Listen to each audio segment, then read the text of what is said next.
ஆண்டவராகிய இயேசு கிறிஸ்துவின் நாமத்தில் அன்பின் வாழ்த்துக்கள். இந்த நாள் காலை மன்னா தியானிப்பதற்காக எடுத்துக்கொண்ட வேத வசனம் 84ஆம் சங்கீதம் 6வது வசனம். அழுகையின் பள்ளத்தாக்கை உருவ நடந்து அதை நீரூற்றாக்கி கொள்கிறார்கள், மலையும் குளங்களை நிரப்பும். இஸ்ரவேல் தேசம் ஒரு மலைகளும் பள்ளத்தாக்குகளும் நிறைந்ததான ஒரு தேசம். பொதுவாக அந்த கீதரோன் பள்ளத்தாக்கை அழுகையின் பள்ளத்தாக்கு என்று கூறுவார்கள்.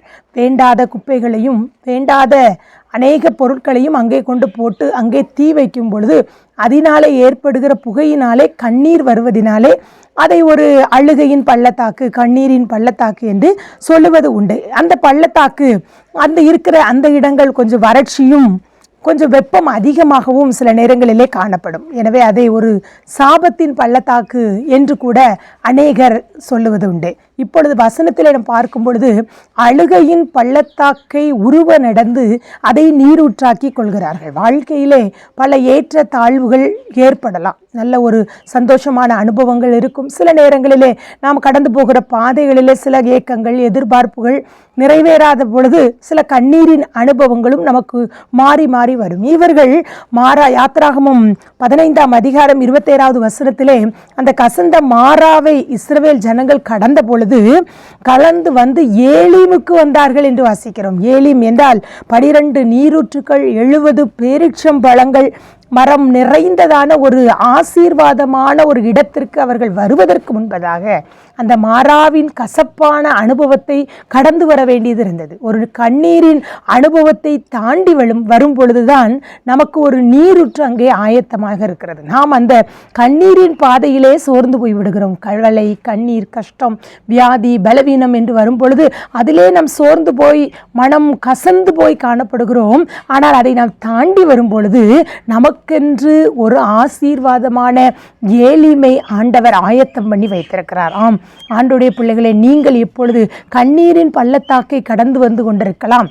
அந்த கீதரோன் ஆற்றை கடந்து நீங்கள் வரும்பொழுது அது ஒரு அழுகையின் பள்ளத்தாக்கை போல உங்கள் வாழ்க்கை அழுகையில் இருக்கலாம். ஆனால் உங்களுக்கென்று ஒரு ஏலீம் ஆயத்தமாக இருக்கிறது என்பதை நீங்கள் மறந்துவிடக்கூடாது. அந்த ஏலீமின் பள்ளத்தாக்குக்குள் நீங்கள் பிரவேசிக்கும் பொழுது அவ்வளோ ஒரு அருமையான ஆசீர்வாதமான நீரூற்றையும், பேரிச்சம்பழம் என்றால் எவ்வளோ ஆசீர்வாதம், இப்போது எவ்வளோ விலை கொடுத்து வாங்கி நம்ம அதை சாப்பிட வேண்டியது இருக்கிறது.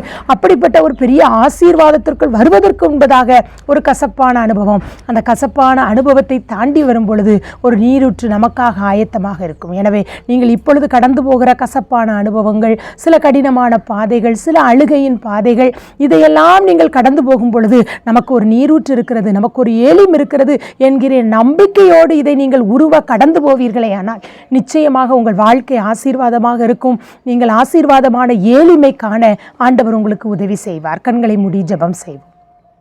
நல்ல ஆண்டவரே, ஆசீர்வாதமானது காலை வேளைக்காக உமக்கு நன்றி செலுத்துகிறோம், உமக்கு ஸ்தோத்திரம் செலுத்துகிறோம். ஆண்டவரே, நாங்கள் அநேக நேரங்களிலே கடந்து போகிற பாதை அழுகையின் பள்ளத்தாக்காக, கண்ணீரின் பள்ளத்தாக்காக, ஒரு சாபத்தின் பள்ளத்தாக்குக்குள்ளாக போவது போல காணப்படலாம். வாழ்க்கை முழுவதும் மாறாவை போன்ற கசப்பான அனுபவங்கள் இருக்கலாம். ஆனால் எங்களுக்கென்று ஒரு ஏலிமை நீர் ஆயத்தம் பண்ணி வைத்திருக்கிறீர் ஆண்டவரே. அதை நாங்கள் சுதந்தரிப்பதற்கு சில கசப்பான அனுபவங்கள் எங்கள் வாழ்க்கையில் வரும்பொழுது அதை நாங்கள் தாண்டி செல்ல வேண்டியது இருக்கிறது. அதிலே நாங்கள் சோர்ந்து போய் உட்கார்ந்து விடாதபடிக்கு, மாறா என்று சொல்லி கசப்பான அனுபவத்தை சொல்லி சோர்ந்து போய் விடாதபடி எங்களுக்கென்று தேவன் ஆயத்தம் பண்ணின நீரூற்றை நாங்கள் சுதந்தரிப்பதற்கு, தேவன் எங்களுக்கென்று நியமித்த ஏலிமை நாங்கள் சுதந்தரிப்பதற்கு ஆண்டவரே இப்பொழுது இருக்கிற அந்த அனுபவங்களை எல்லாம் தாண்டி வருவதற்கு எங்கள் பிள்ளைகளுக்கு கர்த்தர் பலன் தர வேண்டும் என்று ஜெபிக்கிறோம். இந்த அழுகையோடு வரும்பொழுதும் கர்த்தர் நல்லவர் என்று சொல்லி உம்மை துதித்து கொண்டே அதிலிருந்து நாங்கள் விடுதலை பெற எங்கள் பிள்ளைகளுக்கு உதவி செய்யும். சோர்வுகளும் அவிசுவாசங்களும் வந்து அவர்கள் ஆசீர்வாதத்தை சுதந்தரிக்க முடியாதபடி தடையாய் விடாதபடிக்கு வெற்றியோடு கூட ஆண்டவரே போய் ஏளிமை அவர்கள் சுதந்தரிப்பதற்கு கர்த்தர் கிருபை செய்யும்.